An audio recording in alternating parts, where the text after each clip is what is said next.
A Heisman Trophy winner has been crowned. It's playoff week for Oregon. The Bears are rolling. And why do you have that ugly shirt on? Take that ugly shirt off and throw it in the trash. And Christmas is around the corner. Homer fan. And Christmas is around the corner, which means we both have family drama to deal with. I'm Aaron Fentress of the Oregonian, OregonLive, and this is the Ducks Confidential Podcast. He is George Wrighster of the Unafraid Show and the CW. George, it is playoff week. We have a Heisman winner. It's Christmas time. I don't know about you, but man, Christmas, it's supposed to be jolly, jolly, happy time, but there's always this little bit of drama here and there. Does that happen with you at all? Happy. Like, I'm good around this. You good? Okay. I'm good. I'm happy too, but it's funny how Christmas is. Everybody else ain't good, but I'm good. Oh man, Christmas is funny. Funny times. All right. Yeah, we got a lot to talk about today. Sorry. We're not going to dive much into the game itself. One, because we both believe the Ducks are going to win by as much as they want to, depending on the rain. And two, we're going to have another podcast later in the week. So we'll save the game for later. All right.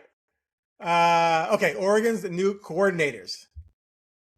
Will Stein gone, Tosh LaPointe gone to Cal, and never heard of Kentucky, respectively. They will coach in the playoffs, though, of course. Which is how it's supposed to be. They're replaced by tight ends coach Drew Mehringer and I know who that is. And secondary coach Chris Hampton. Your thoughts on the in-house replacements? Who left? Who was the people that left? Be like that after the playoffs. Don't be like that now. True. You got four games to win. You're right. You're exactly. Right. I apologize. Yeah. I apologize. You can forget about. And here's the truth. I'm joking. But I'm super happy for Tosh. I'm super happy for Will Stein. I'm joking about that. But at the same time, I'm joking, but not like there's no hard feelings with them leaving. We know what you Everybody wants professional goals and dreams, and there's money and there's success and all of those things. So I wish all the great things for them. But it's time to move on. But not yet. There's still work to be done. So don't come around here messing around. Don't be trying to moonlight doing two jobs the same good. You got to do this job better than your other job for a little bit. How hard is that though? No, so recruiting's over. Well, no, it's not over because you still have the transfer portal coming up. You still have the second signing day, right? So it's not over, and so they're excited about building their program and getting going. But I got to coordinate a playoff team with some this week. Maybe chill. Maybe this week you dig up the Wisconsin game plan and just roll with that. But after that, you got Texas Tech and then maybe Indiana and then maybe Ohio State or Georgia. You got to be focused. Can they do that? Yes. I believe that they can. And truthfully, who better to mentor them through this process than Dan Lanning? Correct. Because he did it. He literally did it. And not only did he do it, he did it successfully. They won a national championship. Yeah. So if anybody knows what it's like to juggle both jobs and to be trying to build the program and hire coaches and recruit, he's the one who knows how to do it. And also he can tell them, okay, here's how much time you need to be spending on this, and here's how much like here's how to do it. So I think that he will lay out the expectations, and if they can't meet it, it'll be just like what happened when Nick Saban had to fire Lane Kiffin before the national championship because he couldn't focus on both things at the same time. Good point. Also, the fact that your two replacements are in-house, which means that Lanning already trusts them to coordinate. You got to coordinate, right? And they've been working with the coordinators who are leaving. There's a synergy there where, hey, Chris, LaPointe could be, hey, I gotta deal with this today. Can you make sure you oversee that? And clearly he trusts Chris to do that, and clearly Lanning does. And so you can have the division of labor there and responsibilities and still, come together. Plus the fact that your first round opponent is a team that part of predicting that team A is going to blow out team B is not because you think team A is just going to show up and not work hard. It's that they're going to work hard like they do their other games, and that's going to make them completely impossible to beat for the lesser team. So the fact that you have a relatively easy opponent in the first round seems to me like that would make a much easier transition than if you were playing Notre Dame. If you're playing Notre Dame, then Tosh Lapoy and Will Stein probably can't spend nearly as much time dealing with Kentucky and Cal as they could these last couple of weeks, and this week as well. All right. Anything else about that? So you like the moves? You're cool with it? Yes.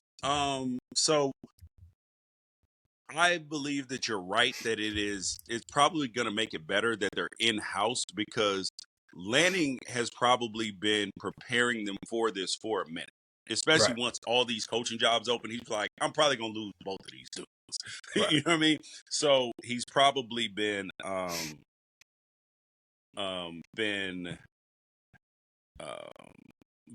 preparing them for that and getting them ready. So you're right. They may have more responsibility in this JMU game, while Tosh and Stein are working more on the Texas Tech week and stuff like that. So there's going to be a division of labor, and it also makes it, like, better, because now they're getting an opportunity to even be a bigger part of it. But right. I wouldn't necessarily get too used to Chris Hampton being around either. I think he's the next one out the door, probably. I'm serious. 2 years? Can he give Oregon 2 years? 2 years, maybe? 2? I don't know, bro. He might. Really? He's one and done? He's that good? Maybe. He's that good?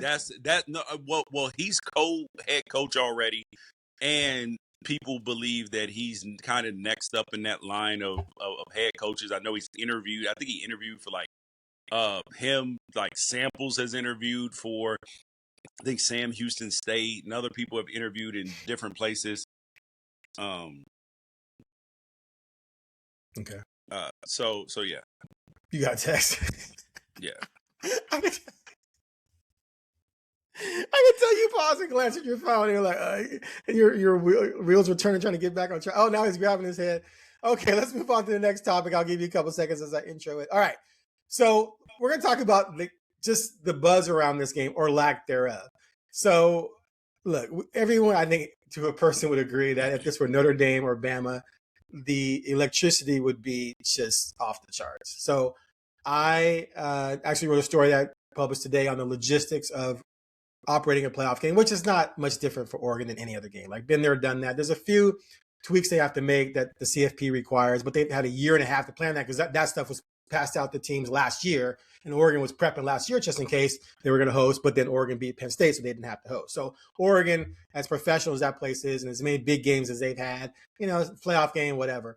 But, I talked to, someone at a restaurant, I think it was Hop Valley Brewing Company, talked to their manager, Randy Olson, and, she even said, like, yeah, we wish this was Notre Dame, but they're expecting an extra weekend of business that they might have not had without the playoffs. But she even said, like, Indiana fans came in on Thursday and they were rocking through Saturday.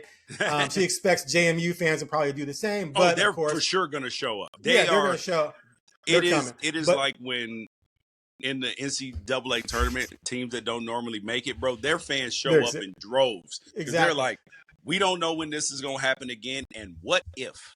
What if? So here's the thing. There's a ton of tickets available. If you go on Ticketmaster, there's a ton of blue, which is what Ticketmaster has on for sale. And then there's a ton of red in there because people are trying to flip their tickets, because the CFP sets the price, and they've set it at 2-3 times what they normally would be. Like, I've talked to people who are like, yeah, I got my bill in the mail and it's twice as much as my normal ticket, but I'm watching JMU as opposed to Notre Dame or Bama. And so I don't know if it's going to necessarily sell out. However, if you're a JMU fan and JMU was given 3,500 tickets to sell, but if you're a JMU fan, you can go on Ticketmaster if you want to pay through the nose, and you can come. If you remember last year, Ohio State was hosting Tennessee. That place was Tennessee fans were, dude, which is like, what Ohio State fans doing? Oh, they were thinking it's Tennessee, we're going to roll them anyway, I guess, because JMU fans, or Tennessee fans just came in, and they're paying a premium. They're probably paying 4 times or probably twice the face value, which is already twice as much as the regular value during the regular season. So they packed that place out, and they got smashed. I expect to see a lot of JMU fans if that fan base is serious about the team. They were like, oh, this is Knoxville West. This is Knoxville North. Insane. We're taking over their stadium. They did. Blah, blah, blah. It was orange as hell. Get out our I know they got smashed. But what does it say about the Ohio State fans who flipped their tickets instead of going to that game? It's so bizarre to me. But they probably figured they're money. Money to pay for what? To pay for the next, because you got to go to 2 more rounds. The Rose Bowl. That was first round. You got to go to 3. You got to go 3 Yeah. more rounds. So if I'm a fan, I'm Yeah. trying to go to 2 of those games. I'm going to They're flip like, we're that going to first round Cali. game. We're going to Cali to play the Ducks. We're going to Exactly. Cali to play the Ducks. That's the game we really want to see. That's the game we want to go to, or the national, or try to get the tickets to the national championship game. So I don't know why they want to go to that game. But here's the mentality, though. But think about this. Okay, you can say, well, you're going to miss them winning a playoff game. Well, if they win, I'm going to go see them in the Rose Bowl. If they lose, I'm glad I wasn't there and I made money off of not going to watch them lose. Bingo. It's just fan logic. So I get it. That is dude, that is amazing. So I didn't go to the Rose Bowl last year, right? Mm-hmm. Because I said, because the kids were out of school, they wanted to go to the snow. It was down the street from you. Go ahead. Yeah, correct. But the way the kids' school schedule was set up and our family schedule, that was the only time that we could go. So I was like, listen, and so I debated. I was like, man, I should go to Rose Bowl. And then, so I was there the first couple days covering it, and then we left on New Year's Eve. Actually, yeah. And then, so I was like, so I'm out there, and I was like, okay, if they win, I'm going to go to the Cotton Bowl, right? For sure. And then they didn't win, and it was nasty. Do you know how happy I was to be in Lake Tahoe on that? I was out skiing and snowboarding with my family instead of sitting at the Rose Bowl. Only because they lost. Yes, correct. Had they won, I would have been happy because then I got to go to the Cotton Bowl. So like that, the fan math makes sense. Fair. I'm with it. So And anyway. I had friends who paid to go to the Rose Bowl and all this stuff, and they were like, "Bro, this was the worst money I've ever spent." Could you imagine? You know what though? It's true. When you spend that kind of coin, it's gambling. There's no difference than gambling than going to a sports event. Right. Because how many times have you gone to a sports event and you paid your money? Dude, I went to Game 5 of the Dodgers World Series, and it was a disaster. A disaster. We ended up winning the World Series, but that Game 5 was the worst it could possibly be. And so, and my wife the whole time riding home, see, we shouldn't have spent this damn money. This was way too, because our tickets were super good. They were expensive. She's like, we spent this, we could have did something else and blah, blah, blah. I was like, babe, and she's like, why aren't you this upset with the freaking team? I was like, babe, we knew that this was a possible outcome before we got in the car. So baseball's random. But at least you went to a World Series game. But yeah, to pick the one where they lose when they win the series as well is not. And had we gone to the game the day before, we would have seen 18 innings. So here's my worst. Oh, that's right. That would have been a classic. So here's my worst. And she wants to go to that one too. The first Bears game I ever went to was 1991, Bears at 49ers. A friend of mine in college had season tickets. And then me and another friend drove. We drove for Christmas. It was around Christmas break, end of the season, last game of the year. So we drove down there because we both have family down there to hang out for Christmas and then go to the game. So I'm all excited. I got my Bears starter jacket, 1991 Bears starter jacket. Is it the same one you got on right now? No. And we drove down there and we go to the game. I'm with 49er fans, of course, surrounded by 49er fans. And that year, the Bears made the playoffs. They lost to Dallas in the first round. They were 10-6, 11-5. 49ers ended up missing the playoffs. Dude. And that was the year, Montana, the youngster. It doesn't matter. Steve Young started. Sorry. Dude, I'm looking at the box score right now. It's bringing me back. The final score was 52-14. 49ers. Jerry Rice was running the end zone every 5 seconds. Steve Young threw for 338 and 3 touchdowns. Musgrave came off the bench and threw a touchdown. Rice had 212. Wait, sorry. I can't read this. Rice had 125 and 2 touchdowns and a 69-yarder. And so my buddies are just giving me the business. So you felt like bad luck. And then after the game, I'm walking out, and 49er fans are like, good luck in the playoffs. And I couldn't even say anything. Well, I could say, at least we're in the playoffs. Well, I wasn't going to do that because I was in San Francisco. I didn't want to get my butt whooped. And they just lost 52-14. And, of course, then Dallas beat them. So that's one. Now, I didn't pay a lot. We drove down there as a college kid. I got the ticket for free. right? But if I'd have flown down there and paid to go to that game and watch that, whoo, I'd have been hot. So anyway, Yeah. I get it. I can relate. Okay, let's get to the Heisman. Mendoza wins. I voted Mendoza, Pavia, and Love, which was exactly how it ended up. How'd you vote? I voted Mendoza, Pavia, and Jacob Rodriguez, the linebacker from Texas Tech. Yeah, I saw he received like 17 first place votes. See, I told you before, I hate the fact that it's usually a quarterback award, but to me, a position player is going to have to be pretty special. And I guess he was I know he was, but like statistically, nothing really jumped out. Wasn't. And statistically, nobody was that special anyway. Yeah. Yeah. No, I agree. Statistically. But I do believe that, okay, that being that there was nobody that was crazy statistically like that, then I went to who had the biggest impact on their team, right? So I do believe that Pavia, like everybody's like, look what he did with Vanderbilt. I'm like, look what Fernando Mendoza did with Indiana. Indiana is a worse football program historically than Vanderbilt is. They have the most losses in NCAA history. They are a worse football program than Vanderbilt. So the fact that he has them number one in the nation, undefeated, going to the playoff, he led a comeback. He showed toughness. He showed poise, playmaking ability, fourth downs. The dude was nails. So I'm like, him and Pavia were on par, except for he's done more and he's better at the job. Right. Had Pavia made the playoff, he would have been my Heisman vote. That's fair. Yeah, I don't know. But then he acted like a doofus after. And that's what I want to get to next. How do you feel about what F all the so voters? For anybody who what? doesn't know, so for anybody who doesn't know, he posted on Instagram a picture. It looked like with his offensive line, and he said, F all the voters, family first. Like he's a mafioso boss, like standing in front of his henchmen, right? And I was like, this ain't it, bro. This ain't it. And apparently somebody smart got to him that he trusts or something, because he issued a very good apology. That was an excellent apology. It wasn't just quick. It was thoughtful. It was. Was it AI though? Was it AI?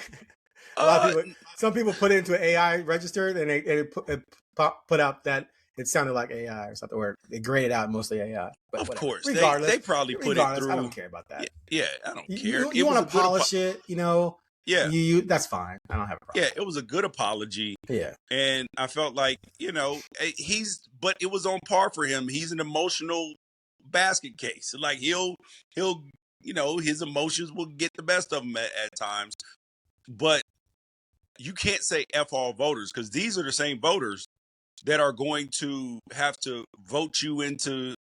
I don't know if he was an all-American or not, but like those are the same voters that choose whether you go in Hall of Fames and choose. And these are the same voters who are going to work at networks because that's his next career, is in podcasting or TV, radio, something like that. That's his next career. He's not an NFL quarterback. It's hard to be the bearer of bad news, buddy. How tall is he? Because he's listed as 6 foot, but when he was standing next to other people, he looked like he was maybe 5'9". No, I think he's taller than 5'9". I give him 5'10", 5'11". Okay, maybe. He looked a lot shorter than guys who were 6'2".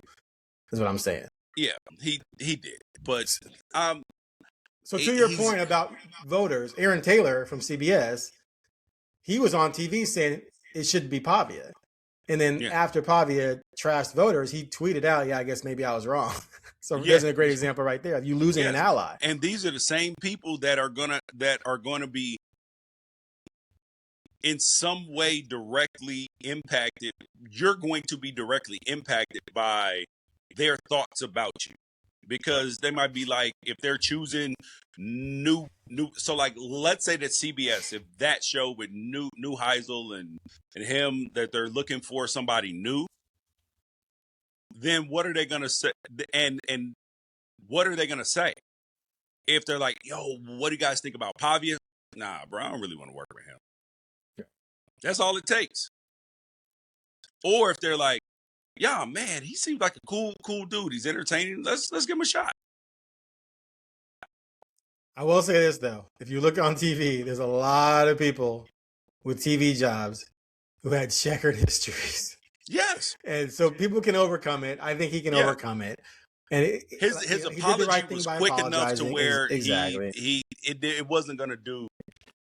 It didn't do generational harm. You know what I mean? Right. Like people can be like, okay, he was emotional. He made a bad choice. We understand who he is, and that's it. Yeah, but still, it was just childish. All right, let's shift to 2026 Heisman candidates. Now, real quick, I went on a couple websites, and here's just some names. Jeremiah Smith, who I want to see winning. I want to see that guy get 1,500 yards so I can vote for a wide receiver. Arch Manning's on the list. To me, that's just a legacy pick right now. Dude, they just don't put him on no matter on what. Every damn list. Ohio State's Julian Sand, who received some first place votes this year, I think, or definitely was top 10. Alabama's Ty Simpson, Georgia's Gunnar Stockton, Sam Levitt's on the list. Why is Gunnar Stockton on there? I don't know. Well, because he's at Georgia. He's a solid quarterback. He had a good season. He could elevate. He could elevate up, and they're going to win 10 games again. Sam Levitt's on here, even though he doesn't have a team yet. Where do you think he's going? Miami? Miami going to call him? Sam Levitt? I don't think him and Cristobal. Well, actually, him and Cristobal might get along because he's kind of a social terrorist. And I mean that in like he's fiery, and he's not necessarily like he's like Pavia. No, I think Pavia's teammates genuinely like him. Oh, okay. I think that Sam's a little abrasive towards teammates. Like I think that they appreciate how hard he plays and that he works hard and all that stuff. So I'm not saying that they dislike that. I just think he's a little rough with his teammates when it's hard.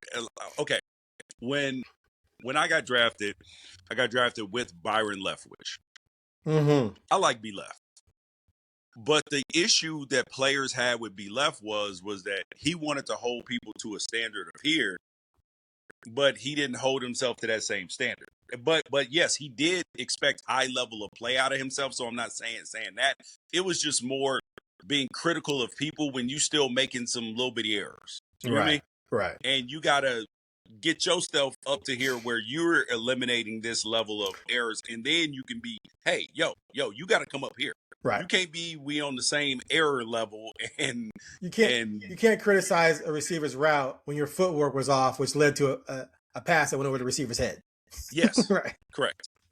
It's like, bro, or you can bring it up, but you just can't be coming down on people like you're perfect. I get that. Yeah. All right, Texas A&M's Marcel Reed, Missouri running back Ahmad Hardy, Jaden Mavia is on there. So here's the thing, though. The three lists I look at, CBS, ESPN, and somewhere else, did not have Dante Moore.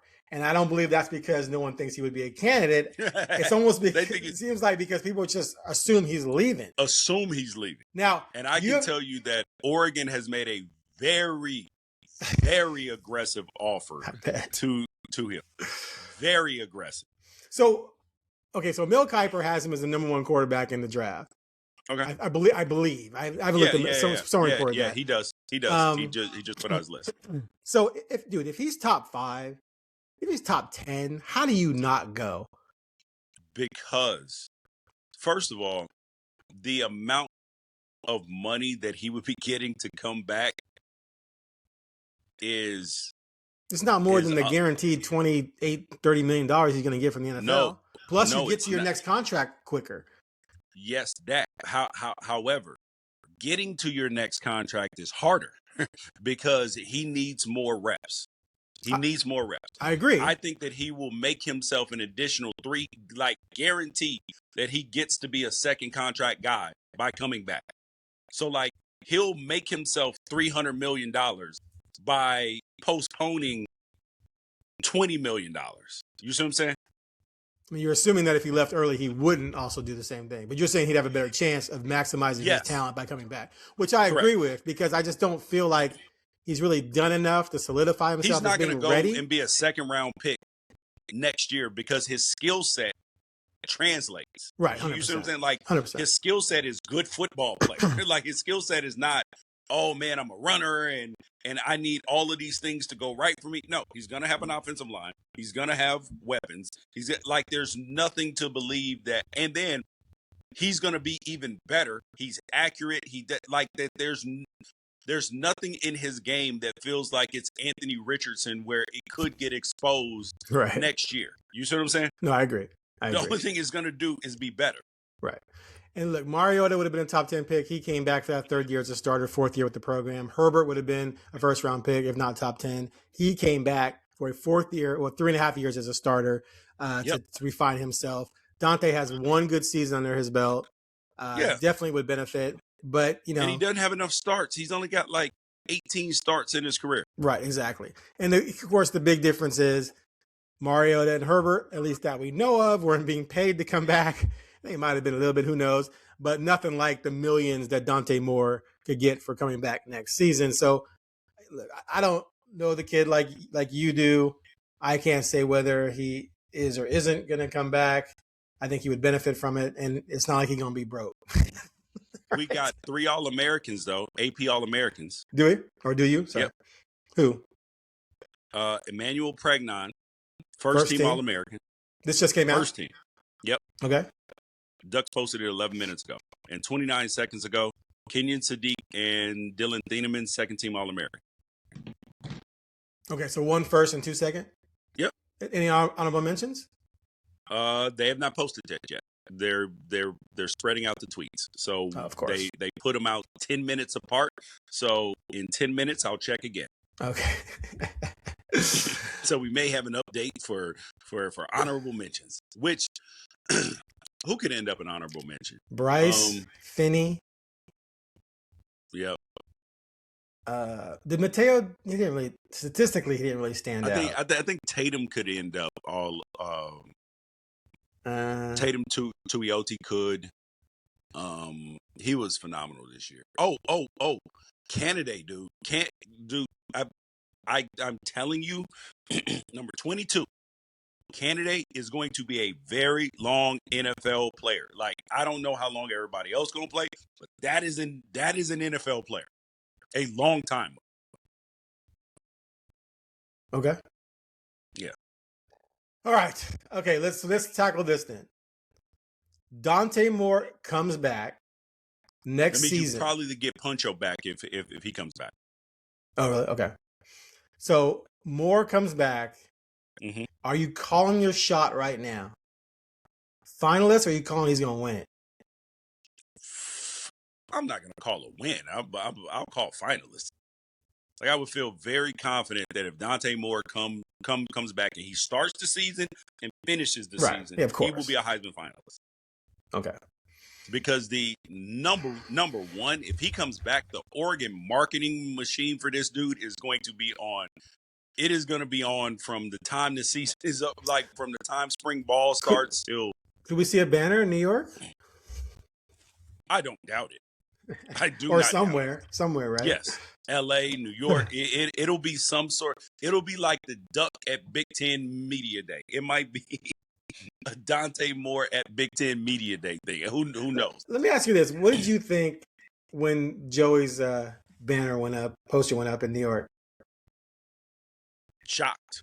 I was like, but we all loved it. Because we were trying to put Oregon on the map, right? And people were talking about us finally, and like it was probably one of the best things that they ever did. Yeah, it was. And then second would be like the billboards in LA were awesome too. Yeah, I hope they put billboards back in LA. Now who else did they? What was his name? Oh my God, Malik Hairston. You remember him, the basketball player at Oregon? Yeah. He was out of Detroit. They put a banner up, or they put a billboard up in Detroit with him on it. And I love it. because they were trying to spread that brand, like, hey, look, Yeah. Detroit area, this guy's a duck from your hometown. And then it became a controversy because someone in the conference tried to blow the whistle that this was a promised extra benefit, but he received no money for it. Yeah. And it was like, is that a violation? Is that a benefit? To hey, we're gonna put a banner, a post, or a billboard up of you. Like, it was. I remember covering that. It was just weird. Like, why are people complaining about this? How's that an extra benefit? So to think about that now, or even to think about the Cam Newton 180,000 controversy, to think about that in today's world, it's just hilarious. You're like, who cares? At the time, it I was like, costs 180 million. It only costs 180,000 for Cam Newton. That's the best steal. That's the best deal in college football history. Oh, at the time I was Heisman like, and a national championship. At the time I was like, he's underpaid. Give him 1.8 million. That'll cost you That'll cost you $6 million now. I know, and people were trying to. Of course, he denied getting it. His dad denied getting it. He didn't even go to the school that offered it. Wasn't it Ole Miss or Mississippi State who offered it? Not Auburn, right? Something like that. Yeah. It was. But people were like questioning his character. I remember I was like, wait a minute.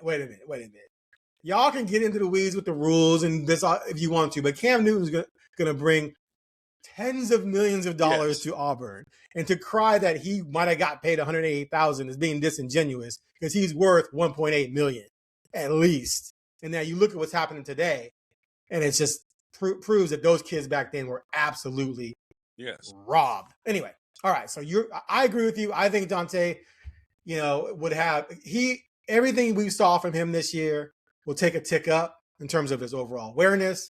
In terms of his accuracy will go up, his big play ability go up. The game will slow down even further for him. And I think he definitely could have a season that makes him a finalist for sure. I'm with you on that. All right, last but not least, we're not going to get into the salacious details of the Michigan scandal. Other than to say, scandal? What happened? Yeah, so a bunch of stuff happened with their coach. Some kind of scandal made for daytime TV. Sherman, he got in trouble for some stuff. But let's not get into that. Did he get fired? Yeah, he got fired. Okay. Yeah, I missed it. And the AD that fired him got fired. It's just a big giant mess in Michigan right now. And recruiting is going to be in this anyway. But let's talk about who could fill that job, because if you've been out there on Twitter saying Kalen DeBoer, Bama's coach, is definitely in the mix. Jed Fish, Washington's coach, has been named as a candidate. Dillingham has been named, but he's about to finalize a new deal with Arizona State. Okay, so go ahead and give me your spiel. Let's go. Break it down. Okay, so Kalen DeBoer put out a statement yesterday, right? So actually, let's go back a few days prior. Okay. I put out a video and some statements.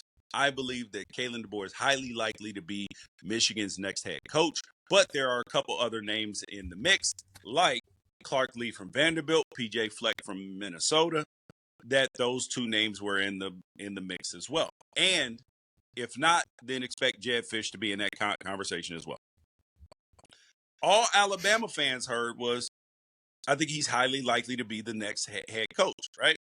They didn't pay attention to anything else, like, nuance. Forget nuance. Yes. Like, they reacted like people with the 45th state educational rankings. So, shots fired. Go ahead. Go ahead.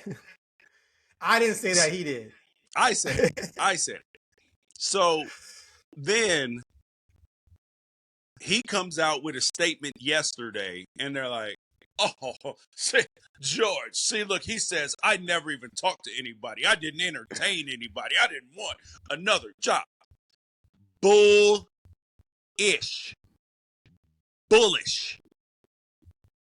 You were I didn't talk to anybody because your agents was talking to him. Exactly. This is the Mario Cristobal special. I haven't talked to anybody. Yes, you did. It's the tag special. It's the Chip Kelly special. Go ahead, continue. Yeah. Don't sit up here. It's all coaches do. And then they asked him, and he was like, I love it here. I'm this, I'm that. Man, listen. There are people on your, and then yesterday, before the news came out, before that happened, I tweeted out, I said, there are 2 contract extensions sitting on coaches' desks right now that are unsigned. One of them, I did not believe a contract extension was even in the works. And then 2 hours later, Kalen DeBoer puts out this statement, and then, oh, coincidental timing, 10 minutes later, they're working on a new contract for him, but nothing signed yet. Because we know, bro, why would you be offering Kalen DeBoer, who's on an 8-year, $87 million deal, a top 10 highest paid coach in college football, and a contract extension if he has no intention on leaving? Or if he's not getting an offer, maybe. Yes. And because he's living up, and is he living up to your Alabama expectations? No. So why on earth would you be giving him a contract extension? Because you don't want him walking out the door.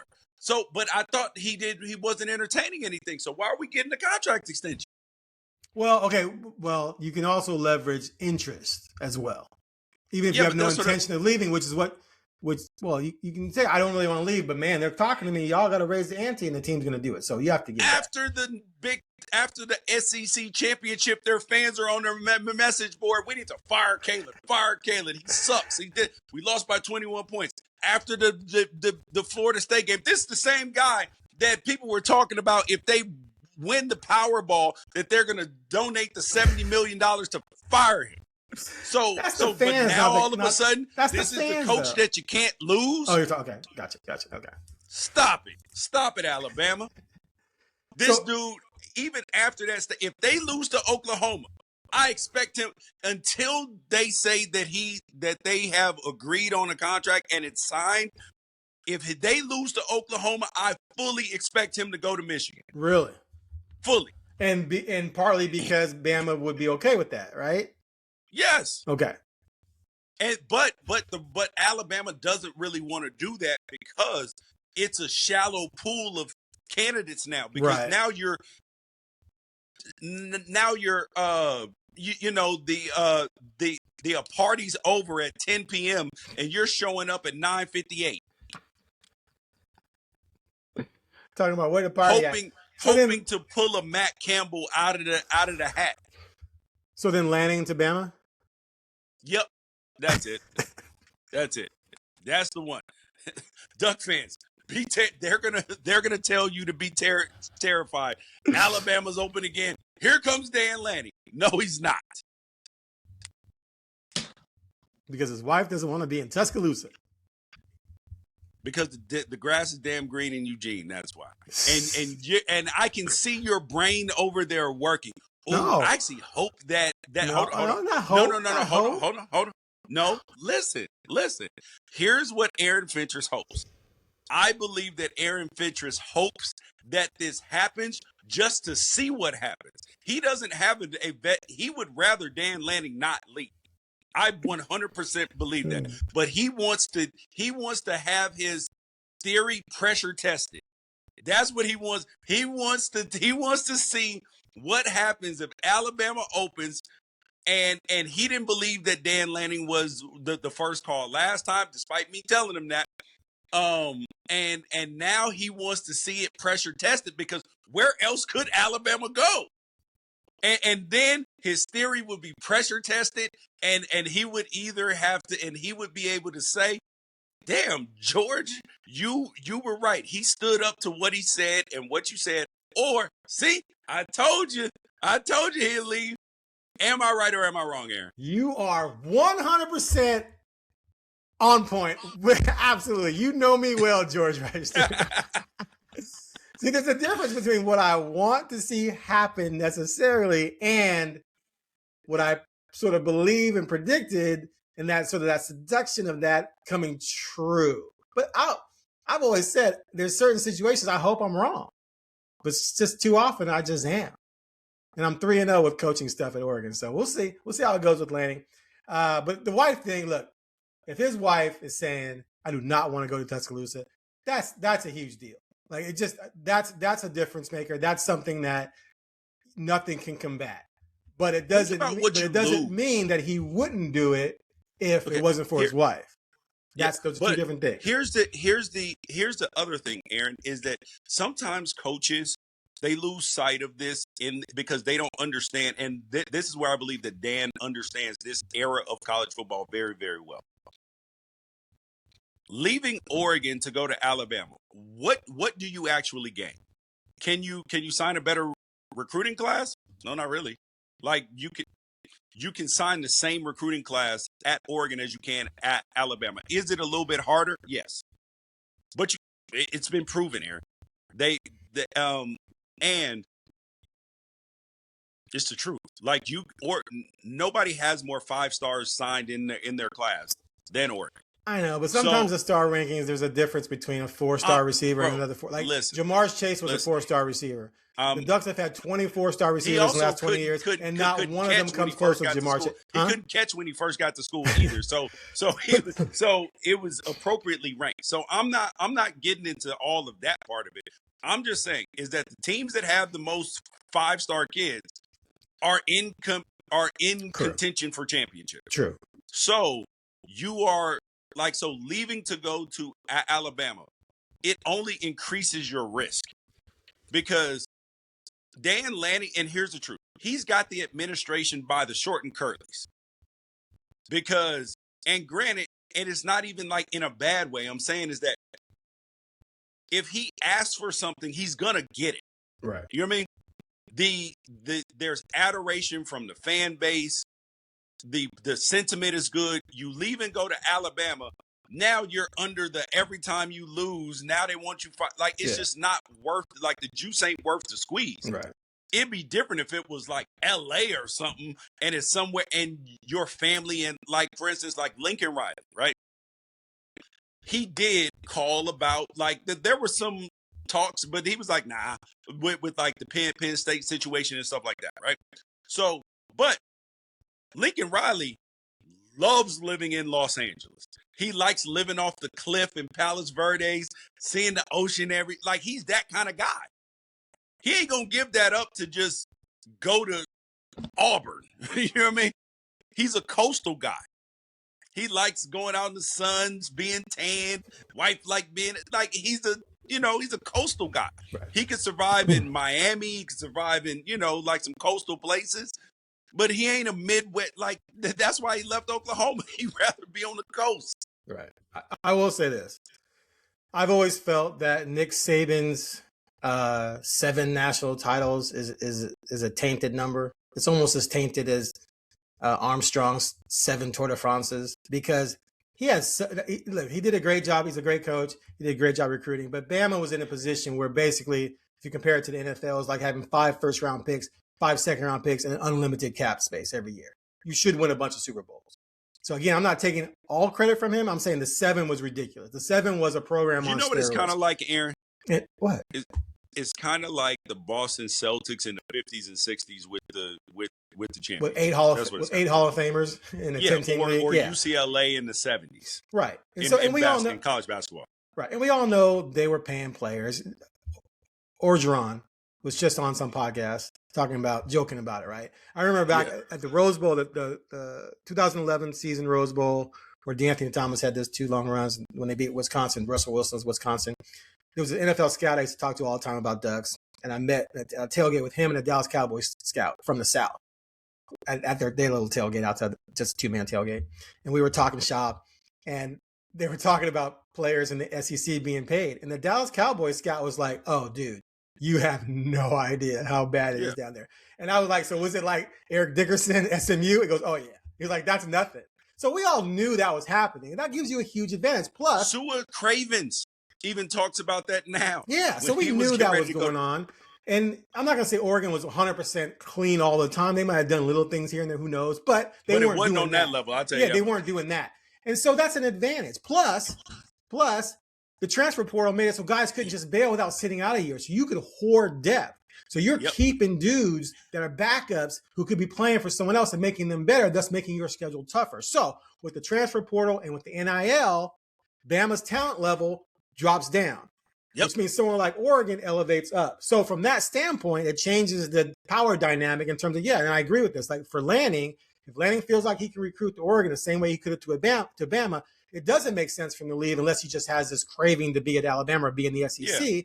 Because, and like you said, 100% really, he is an He hasn't won a playoff game. He hasn't even really come close to a national championship. He has got one conference title, and he is a god in the state already, which is hilarious to me, but that's just how it is. And the fact that Oregon fans have been scarred, not so much by Chip. I think a lot of people felt Chip would be someone who could leave, and he left for the NFL. But the Taggart 1 year thing, and then the Mario thing, when Mario was doing so well, that scars you. So to have someone pass up, allegedly, Bama, is a big deal for the fan base, and it elevates your godlike status. So I'm with you in that. Because there's fewer incentives. There's fewer incentives these days for someone like him to bail for somewhere like that than there were 3, 4, 5 years ago.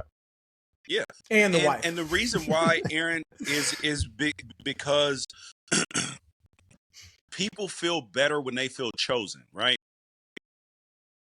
Because nobody wants, truthfully, nobody wants anybody that nobody else don't want. You know what I mean? Like, it's the truth. Like, I've married my wife. You married your wife. If nobody else wanted her, you probably wouldn't want her. It's the truth. If nobody else wanted you, she probably wouldn't want you. But like, but then the actual magic is in the fact of when people choose each other or they get chosen, and then somebody else, and then the supermodel walks down the street and is like, "Hey, come over here with me. I love you. I'll love you too." And he's like, "Nah, bro, I'm good. I'm married." Like, so Bama's a supermodel in this equation, in this scenario. A couple years ago, yes. Yeah, okay, I hear you. So that's what I'm saying. Is that that's why people love him so much, is because when you choose somebody and then you go through struggles together and all of that stuff, that binds people. And when he's shown loyalty to them, to the school, that's a big deal. Right. No, I agree. We'll see how it plays out over the years. But I don't think he's necessarily going to leave for Bama. Dude, listen to me, man. College football is insane. It is a toxic, psychotic world. The fan bases, the way people trip out over a single loss or even a single play call, it feels like more people want to fire their coach than embrace their coach on a week-to-week basis. It's unbelievable. And it's so delusional. There's not some magic coach out there that's going to make everything perfect. You're going to have ups and downs. It's just part of it. And now parity is more prevalent than ever before. So it drives me bananas. All right. Anything else? Nope. We covered it all. I feel like we missed something, but probably not. And we're still. Let's give our. We haven't done our too early threat level. I got a threat level of. I'm gonna say 1, only because. Here's why I'm saying 1. I'm not gonna. What, you think it's higher? Yes. Okay, I'm saying 1. Only I would say 0 if it wasn't for the fact that it might rain. So if it rains, then that could slow everything down. It could be like Wisconsin. I don't think it's going to be like Iowa. I think it could be like Wisconsin, where you're controlling the game, but you're not putting up 40. You're putting up in the 20s. But it's also going to slow them down. So they're not going to score more than 10. So you're going to win. But, a couple fumbles here in the rain, a fumble return for a touchdown, a block. And next thing you know, it's 17-14 in the fourth, and anything can happen. So I'm going to make it a 1 just because of that. Otherwise, the Ducks run right through these cats. So I went through their rosters. I'm doing a story on the recruiting disparities. JMU's roster is made up of Power 4 recruits who fell down a level and FCS recruits they plucked. Like the top 3 receivers are all FCS receivers who they brought up. And then they have, sprinkled in 2- and 3-star recruits that they've developed. Oregon's recruiting base, we all know, blue chippers and then blue chip transfers. If Oregon were to lose this game, it would be arguably the most disappointing loss in the history of the program. And I don't think that, and I'm even going to, I could do some research if I want to, but no, I don't even think I need to. Losing to a group of 6 program in the I shouldn't even be in the playoffs at home. Oh my God. Then you might hear some fire landing chatter. So there's other than a bunch of fluke stuff, there's no way. That'll send all the goodwill out the door. And then Bama will be like, yeah, no, we're cool, bro.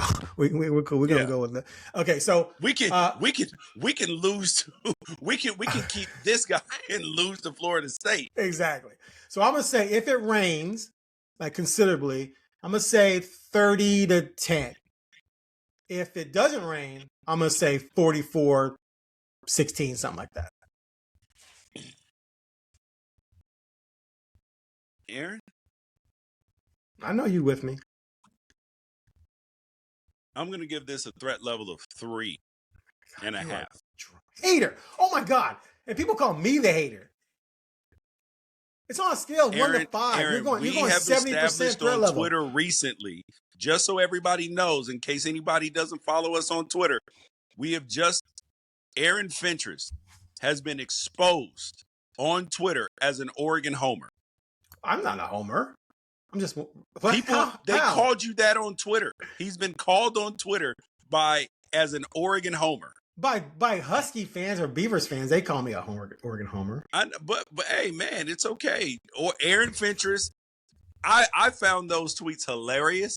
I was like, Aaron Fentress has been exposed. Oregon homer.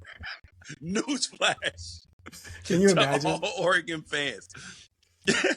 So the reason why I'm saying 3.5, Oregon hasn't played a game since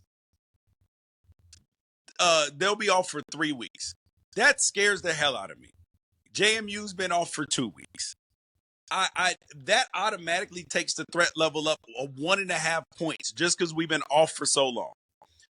Then you're going to be trying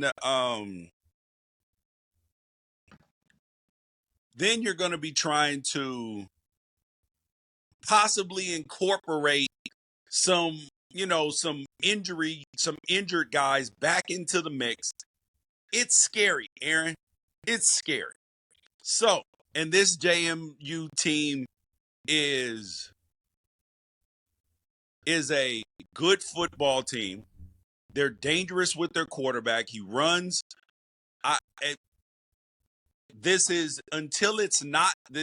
It's a minimum threat level 2. And then the fact that we haven't played in 3 weeks makes it that's 1.5 points up. But with all of that said, I think Aaron is right. 44-16. No, because 16 is a stupid number. So I'm gonna give you. No, it's not. It's 3 field goals and a touchdown, and an extra point. That's reasonable. 16 is reasonable.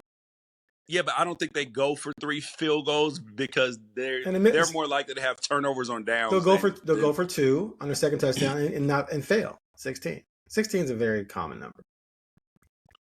Yeah, but I think that because if Oregon gets out of, they would have to kick those field goals early. Okay. I just like throwing out numbers. I don't have to. I'm gonna go 45-16. Actually, 16 is actually not terrible. I'm gonna go 45-16 instead of coming up with weirdo 44-16. When we do our picks every week at the Oregonian, which I put in zero research, I always come up with crazy numbers like 29-18. I got that from Chris Berman. Remember Chris Berman back in the day would come up with these. I know you told us already. The Bills and the Jets. It's going to be a battle in the Meadowlands. I'm going to go 13-12 Buffalo. And all he was doing was talking about the spread code. Right, exactly. But he always came with these crazy numbers. All right, that's it for this episode of the Ducks Confidential podcast. We'll be back later in the week with a more in-depth preview of the game. We're going to break it down. Sort of, kind of, and try and, see if George can justify that 3.5. But anyway, we'll catch y'all then. Thanks for listening. I'm Aaron Fentress. He's George Wrighster. Hold on. First of all, I want to thank everybody, too. Probably should have said this in the beginning, man. I want to thank everybody who watches this show because you guys are the reason why we continue to do it is because you guys show up. Views are going up. You guys are clearly either liking it or hating it so much that you hate watching. Either way is fine. But we appreciate you guys, and it's been a labor of love, and I've had to put up with Aaron. He's had to, I've had to wait on him for shows to start, like all sorts of stuff. That's not true. So I just wanted to say thanks, and I know that the season's not over yet. We still got a lot of stuff to go, but it's the it's the holiday season, and I'm feeling very appreciative because you guys have given us a lot, of opportunity, and hopefully we can come back next year too and make it even bigger and better, and put some money behind this joint too. So yeah. I agree. I echo that sentiment. And, the whole hate watching thing, every week there's comments about, George needs to dump Fentress and Fentress this, Fentress that, but it's usually the same people. So that means they're watching. And a friend of mine told me what this was like 8 years ago. He said, if you don't have haters, you're doing something wrong. And Cat Williams said that. You remember Cat Williams in stand up? Yep. He's like, what you crying about haters for? You should be going out there and trying to get you more haters. So Exactly. haters gonna hate, but I think haters deep down, I think they truly love you. Yeah, They truly. All right. Thanks for listening. We'll catch you next week or later this week. Yeah.